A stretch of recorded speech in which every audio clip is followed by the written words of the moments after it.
Hey, what's up guys? This is Anthony from Anthony's Customs, and for this review we are looking at the McFarlane Halo 5 Series 2 Spartan Buck figure. Probably the only figure people really care about in this last hurrah from McFarlane. He's a named character, so people are going to want to buy him. One thing I'd like to point out is that the McFarlane figures don't stand very well. Some people like to argue, well, that's just because you can't pose them. Well, yeah, it's because they're really hard to pose. It's a problem. So, I'm not even going to fix that and cut it. You guys can see that as a real-life demonstration as to why these figures need to be phased out, which is happening by default.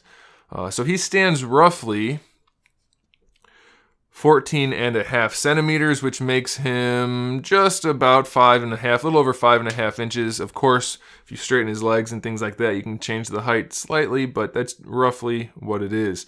Now this guy, he had probably the best armor in the game. It looked really cool, and somehow on this figure, it just doesn't. There's something about it that's off, and I think it's the chest. If you look from the portrait, from the side, his chest almost has no meat to it at all. So it looks like he really has like a concave chest with armor on top of it. I don't know. There's something about it that looks off. Maybe it's the thickness of the torso. Something's weird. Plus he's knock-kneed. So right off the bat, it's not a very appealing figure. The next thing that's off about this guy is his visor. It's a flat green, flat like hunter green, which doesn't look very much like it's supposed to. And then it has some silver sparkles on it. That's not what the visors look like in the game. They don't look like that, and this is what it looks like on the figure, so that's a little disappointing. The best thing about the figure is the logo on the shoulder pads and the name on the chest. Those are both done really well. It looks good, well executed. Very bland from the back, nothing really worth mentioning at all. No details really. And then the paint details everywhere else are just okay. We can see some of the silver piping throughout that looks good, but a lot of the paintwork is just sloppy. It doesn't look great. He does have the pouches down here on the boots, so that's a nice touch. It looks alright. It's just, the line is so disappointing at this point for me. They could have been so much better, and they're just not. So let's go over the articulation. The head is a double ball peg.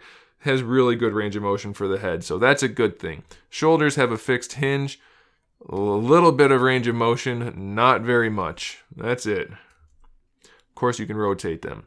No bicep swivel until we get down to the elbow, which is essentially just a ball hinge, so it rotates at the bicep and at the forearm.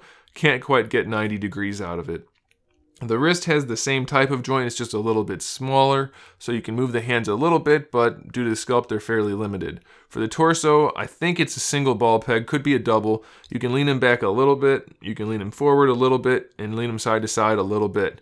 Full rotation. It's acceptable, it's not great. The hand is sculpted such that he has no trigger finger, so you can kind of get him to hold the pistol, but will most likely break the trigger off if you try to force the hand in there without heating it up. The pistol looks okay, it's nicely detailed, not really too much in the way of paint variation. He also comes with a Hydra, which went flying when he fell, so I had to pick it up. It's nicely detailed, it looks good. It's very nicely sculpted and nicely painted, and of course the weapon peg can come off, so it's a nice weapon to have. It's a new weapon for this wave, so that's pretty cool. For the hips, he's got double ball peg hips, but they really don't have any range of motion.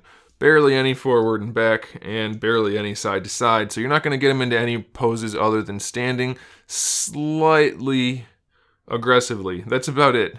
That's what you can do. For the knee articulation, almost non-existent. That's it. And then of course it rotates because that's how they designed the joint, just to put the figure together. Not an effective knee joint. The ankles have the same type of joint as the wrists and elbows, but you're not going to get a whole lot out of it. A little bit of an ankle rocker, and then a little bit of an ankle hinge, depending on how you have it set up. So that's okay, except because you can't move the hips, you can't really use the ankles. So other than the fact that the articulation is incredibly limited and he can't hold his weapons and the paint's inaccurate and it's just not a very appealing figure, it's a really good figure aside from those points. So if you're interested in picking up a Buck figure, go ahead and get it. They don't cost that much. So I guess it's acceptable, but generally they're not very good figures, and I'm happy McFarlane's done. And I'm happy this is the last time I'll have to review one, and I'm happy that Mattel got the license and that they have a chance to do something really good. So there you go, guys. Thanks for watching. Make sure you subscribe to the channel so you can see my upcoming figure reviews, custom figures, and other good stuff. And in the meantime, keep collecting.